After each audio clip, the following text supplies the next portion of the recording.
নমস্কাৰ আপোনালোক সকলোকে পুনৰবাৰ টিকে মাইণ্ডৰ অন্য এটা ৰাতিপুৱাৰ ধামাকাদাৰ খবৰ লৈ স্বাগতম জনাইছো। অন্য দিনৰ দৰে আজিও আপোনালোকৰ বাবে দিনটোৰ কেইবাটাও গুৰুত্বপূৰ্ণ খবৰ লৈ আহিছো। ভিডিঅ'টো প্ৰথমৰ পৰা শেষলৈকে চাই থাকিব। আগবাইছো যে প্ৰথম খবৰটোৰ ফালে। প্ৰথম খবৰটো আপোনালোকক জনোৱাৰ আগতেই আপোনালোক সকলোকে সৰুকৈ এটা ৰিকুৱেষ্ট, যদি খবৰটো চাই ভাল লাগে লাইক এটা কৰিবলৈ কিন্তু নাপাহৰিব। 20 তাৰিখৰ দিনাখন ভাৰতৰ প্ৰধানমন্ত্ৰী নৰেন্দ্ৰ মোদী ডাঙৰীয়া দেৱে লোকপ্ৰিয় গোপীনাথ বৰদলৈ বিমান বন্দৰ উদ্বোধন কৰে। কিন্তু আপোনালোকে বাৰু গম পায়নে সেই বিমান বন্দৰটি নিৰ্মাণ কৰিছে গৌতম আদানীয়ে। এই বিমান বন্দৰ নিৰ্মাণ কৰিবৰ কাৰণে প্ৰায় 140 মেট্ৰিক টন বাঁহৰ ব্যৱহাৰ কৰিছে আৰু সেই বাঁহৰ পইচা প্ৰদান কৰিছে গৌতম আদানীয়ে। গৌতম আদানীক 50 বছৰৰ কাৰণে লোকপ্ৰিয় গোপীনাথ বৰদলৈ বিমান বন্দৰ লিজত প্ৰদান কৰা হয়। 50 বছৰৰ কাৰণে লিজত প্ৰদান কৰে গৌতম আদানীক। কিন্তু বাহ ললে অসম চৰকাৰে। উদ্বোধন কৰিলে প্ৰধানমন্ত্ৰী নৰেন্দ্ৰ মোদী ডাঙৰীয়া দেৱে।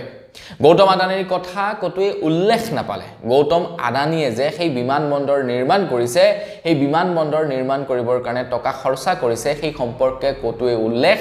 নাপালে। অৱশেষত গৌতম আদানীয়ে অসমীয়া বাতৰি কাকতত এই সম্পৰ্কত বিজ্ঞাপন প্ৰকাশ কৰিব লগা হয় যে হয় আমি ইমান মেট্ৰিক টন বাঁহ ব্যৱহাৰ কৰি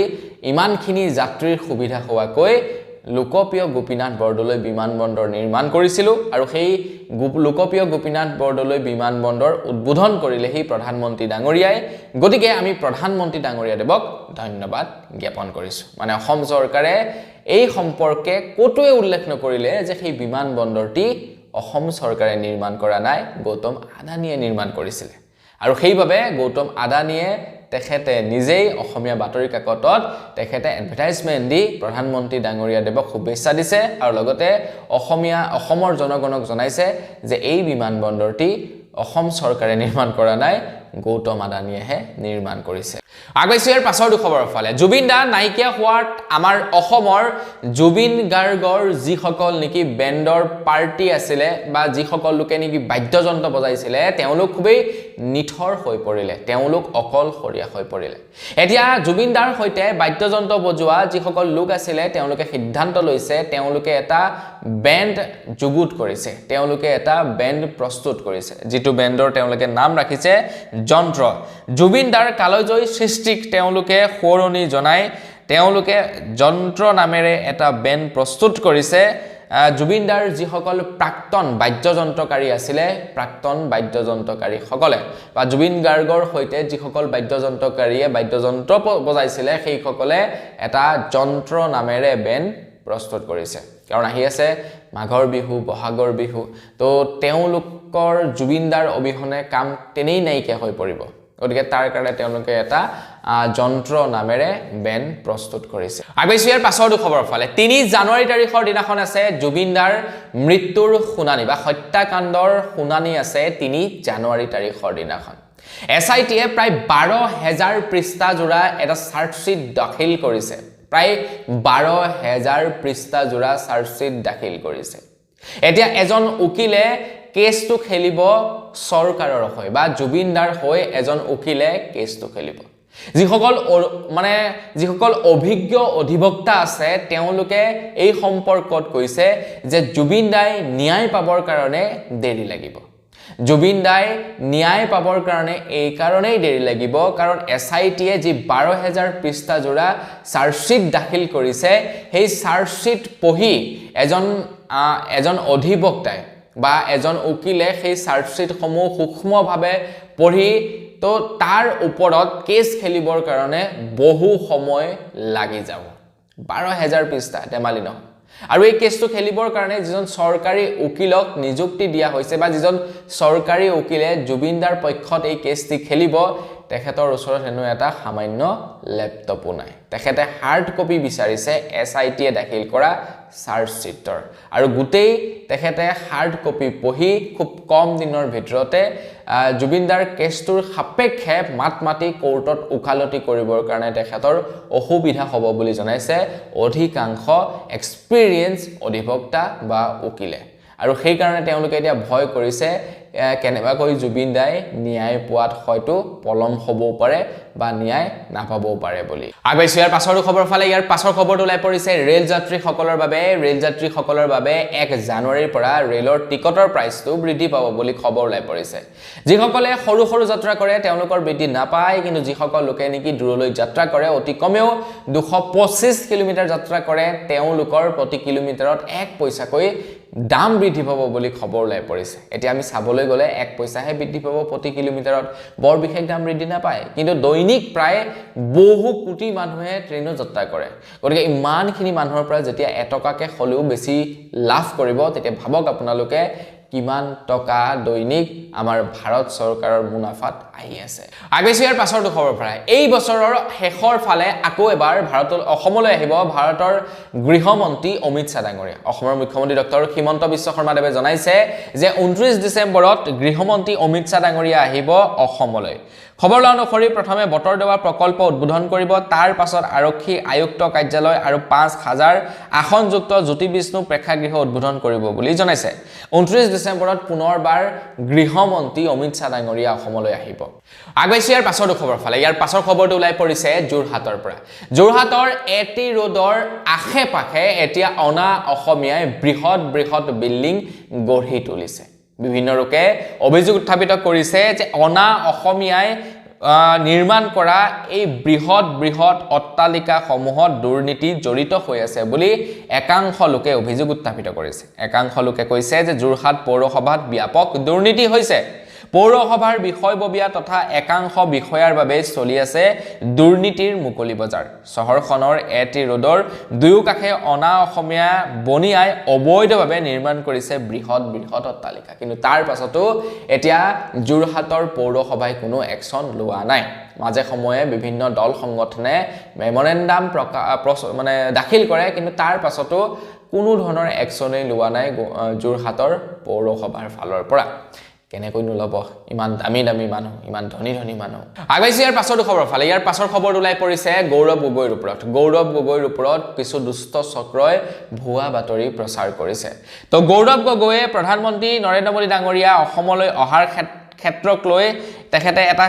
মানে মন্তব্য কৰিছিলে তেখেতে কৈছিলে প্ৰধানমন্ত্ৰী মোদী অসমলৈ আহিল কিন্তু জুবিন ক্ষেত্ৰলৈ নগল কংগ্ৰেছক সমালোচনা কৰা ভাষণত এবাৰো নাম নললে জুবিন গাৰ্গৰ ন্যায় সন্দৰ্ভত এটাও শব্দ নকলে কিয়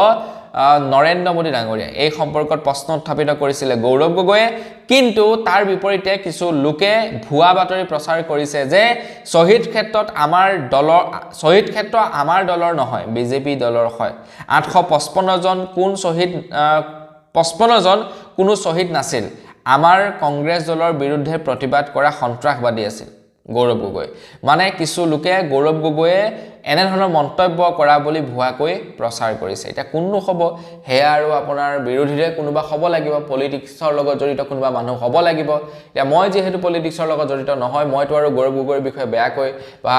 নৰেন্দ্ৰ মোদীৰ বিষয়ে বেয়াকৈ প্ৰচাৰ কৰিবলৈ নাযাওঁ হয়নে নহয় বাৰু কওকচোন আপোনালোকে গতিকে সেইয়াই তো গৌৰৱ গগৈৰ ইমেজ বেয়া কৰিবৰ কাৰণে কিছু দুষ্ট চক্ৰই গৌৰৱ গগৈৰ হৈ ভুৱা বাতৰি প্ৰচাৰ কৰিছে আগবাইছো ইয়াৰ পাছৰ খবৰ ফালে মেটাৰ তৰফৰ পৰা এতিয়া নতুনকৈ এটা আৰ্টিফিচিয়েল ইন্টেলিজেন্ট মুকলি কৰিব বুলি মেটাই জনাইছে মেটাই কৈছে যে আভাকাডো আৰু মেংগো সংমিশ্ৰণ কৰি নতুনকৈ এটা AI প্ৰস্তুত কৰি উলিয়াইছে 2026 চনৰ কাৰণে 2026 চনত মুকলি পাব নতুন এটা AI যিটোৰ নাম হৈছে আভাকাডো এণ্ড মেংগো যেনেকৈ নেকি আমি বৰ্তমান সময়ত জেমিনাইৰ বানানা 2.0 ভাৰ্চন ব্যৱহাৰ কৰি আছো ঠিক তেনেকৈ মেটাই প্ৰস্তুত কৰি উলিয়াব বানানা আৰু এভাকাডো AI যত আপোনালোকে মানে গুগল জেমিনাৰ নিচিনাকৈ কিবা কিবি কামকাজ কৰিব পাৰিব আগাইছিয়াৰ পাছৰ খবৰ ফালে যিসকল লোকে নেকি অখিলৰ পাৰ্ক মানে আৰ্কিড পাৰ্ক চাবলৈ যাম বুলি ভাবিছে তেওঁলোকৰ কাৰণে এটা ভাল খবৰ লৈছে অৱশ্যে সেইখন অখিল গগৈ ডাঙৰীয়াৰ নহয় মানে যিখন নেকি কাজিৰঙাৰ লগত নিচেই কাষতে আছে আৰ্কিড পাৰ্ক সেইখন অৱশ্যে অখিল গগৈৰ নহয় কিন্তু মানুহে কয় অখিল গগৈৰ বুলি অৱশ্যে সেইখন এখন সমবায়ে চলাই আছে বাৰু যি কি নহওক এই সম্পৰ্কত ক'বলৈ অহা নাই খবৰলৈ পৰিছে অখিল গগৈ ডাঙৰীয়াই জনাইছে যে যোৱাকালিৰে পৰা কাজিৰঙা আৰ্কিড পাৰ্কত পৰ্যটনৰ নতুন দিশ এটা যোগ কৰা হৈছে ঘোঁৰা গাড়ী আৰু মহৰ গাড়ীত উঠি গাঁও বা জংঘল এতিয়া ভ্ৰমণ কৰিব পাৰিব বিভিন্ন পৰ্যটকে আপুনিও যদি যাব বিচাৰিছে আপুনি যদি যাম বুলি ভাবিছে তেনেহলে আৰ্কিড পাৰ্কত এতিয়াৰ ঘোঁৰা সাফাৰী কৰিব পাৰিব আগৈছে ইয়াৰ পাছৰ খবৰ ফালে খবৰ লাই পৰিছে কাৰ্বি আলঙৰ পৰা তো কাৰ্বি আলঙত এতিয়া উত্তপ্ত পৰিস্থিতিৰ সৃষ্টি হৈছে খবৰ লোৱা অনুসৰি তুলিৰাম ৰংহাঙৰ ঘৰ এতিয়া জ্বলাই সাৰখাৰ কৰি দিছে প্ৰতিবাদকাৰী দলে তো কাৰ্বি আলঙত এতিয়া প্ৰতিবাদ হৈ আছে অনা অসমীয়া বা বহিৰাগতৰ বিৰুদ্ধে আৰু সেই প্ৰতিবাদত তুলিৰাম ৰংহাঙৰ ঘৰ ভাঙি সিঙি চুৰমাৰ কৰি দিছে জনসাধাৰণে জ্বলাই দিছে কেবাখনো বজাৰ জ্বলাই দিছে স্থানীয় ৰাইজে অৱশ্যে কাৰ্বি আলংখন হৈছে মানে কাৰ্বি পাহাৰখন হৈছে কাৰ্বি লোকসকলৰ কাৰণে কিন্তু এতিয়া কাৰ্বি পাহাৰত আপোনালোকে কাৰ্বি মানুহৰ পৰিৱৰ্তে অনা অসমীয়াকে বেছিকৈ দেখিবলৈ পাব কিন্তু তাৰ পাছতো অসম চৰকাৰৰ গা লৰা নাই অসম চৰকাৰে সেই সম্পৰ্কত ব্যৱস্থা লোৱা নাই যাৰ কাৰণে এতিয়া অৱশেষত স্থানীয় ৰাইজ অতিষ্ঠ হৈ বা কাৰ্বি আলঙৰ ৰাইজ অতিষ্ঠ হৈ ৰাজপথলৈ ওলাই আহিছে ইনফেক্ট তুলিৰাম ৰংহাঙৰ ঘৰো বোলে জ্বলাই দিছে আগৈছে ইয়াৰ পাছৰ খবৰৰ ফালে ইয়াৰ পাছৰ খবৰটো ওলাই পৰিছে দুলু আহমেদৰ ওপৰত ননী গোপাল মহন্তই দাখিল কৰিছে মানহানিৰ গোচৰ এতিয়া ননী গোপাল মহন্তৰ বিৰুদ্ধে যদি দুলু আহমেদে এটা ৱৰ্ড কয় তেনেহলে তেখেতৰ ওপৰত মানহানিৰ গোচৰ লাগু হ'ব বুলি জনাইছে দুলু আহমেদৰ বিৰুদ্ধে প্ৰায় 6000 পৃষ্ঠাৰ মানহানিৰ গোচৰ গুৱাহাটী বিশ্ববিদ্যালয়ৰ উপাচাৰ্য ডক্টৰ ননী গোপাল মহন্তৰ হোৱাটছআপ ফেচবুক এক্স ইনষ্টাগ্ৰাম মেটা গুগল টেলিগ্ৰাম আৰু ইউটিউবৰ বিৰুদ্ধেও গোচৰ ৰুজু কৰিছে ননী গোপাল মহন্তই ইমান গিটা প্লেটফৰ্মৰ বিৰুদ্ধে গোচৰ ৰুজু কৰি দিছে এটা কিয় কৰিছে নাজানো আৰু যি কি নহওক দুলু আহমেদৰ ওপৰত এই কাৰণে কৰিছে ননী গোপাল মহন্ত খুবেই সমালোচনা কৰি আছে আগৈছে ইয়াৰ পাছৰ খবৰ ফালে খবৰ লাই পৰিছে গুৱাহাটী মহানগৰীৰ পৰা গুৱাহাটী মহানগৰীত যিবিলাক নেকি গ্ৰীণ বাছ চলি থাকে গ্ৰীণ বাছসমূহক এতিয়া লাইভ ট্ৰেক কৰিব পাৰিব অসম পৰিবহণ বিভাগে এতিয়াৰে পৰা জিপিএছ সিস্টেম কৰি দিছে যিমান বিলাক নেকি গ্ৰীণ বাছ আছে গ্ৰীণ বাছসমূহত তো গ্ৰীণ বাছসমূহত এতিয়া এটা জিপিএছ সিস্টেম থাকিব যাৰ জৰিয়তে মানে চাই থাকিব পাৰিব যে কোনখন বাছ কিমান স্পীডত গৈছে কোত কিমান সেকেন্ড ৰখিছে কোত কিমান সেকেন্ড দেৰিকৈ পাইছে গৈ সকলো বিলাক এতিয়া পৰ্যবেক্ষণ কৰিব জিপিএছে এক প্ৰকাৰ ক'বলৈ গ'লে অসম মানে পৰিবহণ বিভাগে এই গুটেইখিনি এতিয়া পৰ্যবেক্ষণ কৰিব যাতে গ্ৰীণ কালাৰৰ বাছসমূহে খেলিমেলি কৰিব নোৱাৰে আগৈছে ইয়াৰ পাছৰ খবৰ ফালে আজিৰে পৰা 14 দিনীয়াকৈ মুকলি কৰা হৈছে গ্ৰন্থমেলা খবৰ অনুসৰি আজিৰে পৰা 14 দিনীয়াকৈ অনুষ্ঠিত হ'ব গ্ৰন্থমেলা মুখ্যমন্ত্ৰীয়ে ৰাইজৰ বাবে উদ্বোধন কৰিব অসম গ্ৰন্থমেলা 2025 এইবাৰ সৰ্বমুঠ 135খন বিপণীয়ে গ্ৰন্থমেলাত দোকান মানে খুলিব বুলি খবৰ ওলাই পৰিছে কেবাটাও পাব্লিকেশনৰ দোকান থাকিব অসম গ্ৰন্থমেলাত তো আপোনালোকে বাৰু কিতাপ পঢ়ি কিমান ভাল পায় কমেন্ট সেকশনত জনাব মই বৈছে বৰ বেয়া নাপাও কিন্তু সময় নাপাও কিতাপ পঢ়িবৰ কাৰণে কিতাপৰ লগত বহু দিন আগতে ডিভোৰ্স হ'ল আৰু এতিয়ালৈকে কিতাপৰ সৈতে পুনৰ মানে সম্পৰ্ক স্থাপন কৰিব পৰা হোৱাই নাই লাহে লাহে অভ্যাস কৰি আছো কিতাপ পঢ়িবৰ কাৰণে আগৈছে ইয়াৰ পাছৰ খবৰ ফালে ইয়াৰ পাছৰ খবৰটো ওলাই পৰিছে কাৰ্বি আলঙৰ ওপৰতে মই কৈছো আপোনালোকক কাৰ্বি আলঙত এতিয়া প্ৰতিবাদ হৈছে কাৰ্বি আলঙৰ অনা অসমীয়া সকলক কাৰ্বি আলঙৰ পৰা খেদাৰ বাবে অনা অসমীয়া সকলে কাৰ্বি আলঙত থাকিব নোৱাৰিব অনা অসমীয়া সকল কাৰ্বি আলঙৰ পৰা ওলাই আহিব লাগিব এতিয়া সেই প্ৰতিবাদত বহু লোকৰ মানে ক্ষয়ক্ষতি হৈছে আৰ্থিক ক্ষয়ক্ষতি হৈছে তাৰ মাজতে এতিয়া খবৰ লোৱা অনুসৰি কাৰ্বি আলঙত সম্পূৰ্ণৰূপে ইন্টাৰনেট নিষিদ্ধ কৰিছে কাৰ্বি আলঙত ইন্টাৰনেট তাৰ উপৰিও খবৰ লোৱা অনুসৰি কাৰ্বি আলঙত বোলে আপোনাৰ বিভিন্ন ধৰণৰ কঠোৰ ব্যৱস্থাপনা হাতত লোৱা হৈছে অসম চৰকাৰে কোৱা অনুসৰি যিমান পাৰে সোনকালে কাৰ্বি আলঙৰ পৰিস্থিতি শান্ত কৰাৰ ব্যৱস্থা কৰা হ'ব যাৰ কাৰণে নেকি জুখতকৈ বেছি সিকিউৰিটি প্ৰদান কৰা হৈছে কাৰ্বি আলঙত আগৈছে ইয়াৰ পাছৰ খবৰ ফালে 6 জনগোষ্ঠীয়ে জনজাতিকৰণ বিচাৰি আছে অসম চৰকাৰৰ ওচৰত কিন্তু অসম চৰকাৰে কৈছে যে 6 জনগোষ্ঠীয়ে দেখোন জনজাতিকৰণ বিচৰাই নাই ইমান দিনে প্ৰতিবাদ কৰি আছে কিন্তু এতিয়া মুখ্যমন্ত্ৰী ডাঙৰীয়া কৈছে 6 জনগোষ্ঠীয়ে দেখোন জনজাতিকৰণ বিচৰাই নাই মুখ্যমন্ত্ৰী ডাঙৰীয়াই কৈছে যে নিৰ্বাচনৰ পূৰ্বে কোনেও জনজাতিকৰণ বিচৰা নাই আন্দোলন কৰা সংগঠনসমূহে এইটো কথা বিচাৰ কৰা নাই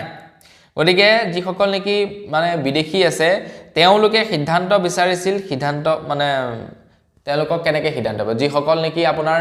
সংগঠনৰ মানুহ আছে তেওঁলোকে এটা সিদ্ধান্তত উপনীত হ'ব বিচাৰিছিলে যে আপুনি দিবনে নিদিব 6 জনগোষ্ঠী জনজাতিকৰণ মুখ্যমন্ত্ৰী ডাঙৰীয়াই ক'লে দি দিম লৈ ল'বি এতিয়া তাৰ পাছত কৈছে যে ডিসকাস কৰিব লগা আছে ডিসকাস কৰিলে এতিয়া আৰু কথা নাই আগবাইছো ইয়াৰ পাছৰ খবৰৰ ফালে ইয়াৰ পাছৰ খবৰটো ওলাই পৰিছে খেতিয়কসকলৰ কাৰণে খবৰ ওলাই পৰিছে যে কৃষক দিৱসৰ দিনাখনেই বোলে কৃষকৰ 22 নম্বৰটো কিস্তি অসমত সোমাব বুলি খবৰ ওলাই পৰিছে 22 নম্বৰটো কিস্তি 2000 টকা আপোনালোকৰ বেংকৰ একাউণ্টত সোমাব জানুৱাৰী মাহতে জানুৱাৰী খুব সোনকালে আপোনালোকক প্ৰদান কৰিব সেই 2000 টকাটো পিএম কিষাণ আগবাইছো একেবাৰে শেষৰ খবৰ ফালে একেবাৰে শেষৰ খবৰটো ওলাই পৰিছে যিসকল মানে যিসকল আমাৰ অসমৰ 108ৰ কৰ্মী আছে তেওঁলোকক 30 তাৰিখলৈকে সময়সীমা বান্ধি দিছে তেওঁলোকে 30 তাৰিখৰ ভিতৰত ডিউটিত জয়েন কৰিব লাগিব 30 ডিসেম্বৰৰ ভিতৰত আৰু 30 ডিসেম্বৰৰ ভিতৰত যদি জয়েন নকৰে তেওঁলোকক মানে কোম্পানীৰ পৰা বৰখাস্ত কৰা হ'ব বুলি খবৰ ওলাই পৰিছে তো কোম্পানীয়ে তেওঁলোকক নোটিছ জাৰি কৰি দিছে যে তোমালোকে যদিহে সোনকালে কামত জয়েন নকৰা তেনেহলে তোমালোকক বৰখাস্ত কৰিম গতিকে 30 ডিসেম্বৰৰ ভিতৰত তোমালোকে গৈ কামত জয়েন কৰিব লাগিব কাৰণ 108 বন্ধ হোৱাৰ পৰা মানে অসমত ঢেৰ হাৰাশাস্তি হৈছে কিন্তু তাৰ পাছত অসম চৰকাৰে এতিয়ালৈকে ষ্টেপ লোৱাই নাই তাৰ পাছতো এতিয়ালৈকে সেই কোম্পানীটো যেটো কোম্পানী নেকি 108 কৰ্মচাৰীসকলক মানে সম্ভালি আছে আৰু তেওঁলোকৰ ওপৰত একো ভাল ব্যৱস্থা লোৱাই নাই মানে তেওঁলোকৰ যিবিলাক সমস্যা আছে সেই সমস্যাৰ যিবিলাকৰ ওপৰত আলোচনাই কৰা নাই কি যে হ'ব কিনো কম আৰু বাৰু যে কি নহওক আজি ভিডিও জনাবলৈ খবৰ ইমানে আছিল খবৰকেইটা জানি কেনে পালে কমেন্ট সেকশনত জনাব যদি ভাল লাগে লাইক এটা কৰি দিব চেনেলটো সাবস্ক্ৰাইব কৰা নাই সাবস্ক্ৰাইব কৰি ল'ব পুনৰ এটা ভিডিও লগ পোৱাৰ খালি বিদায় মাগিছো ধন্যবাদ জয় অসম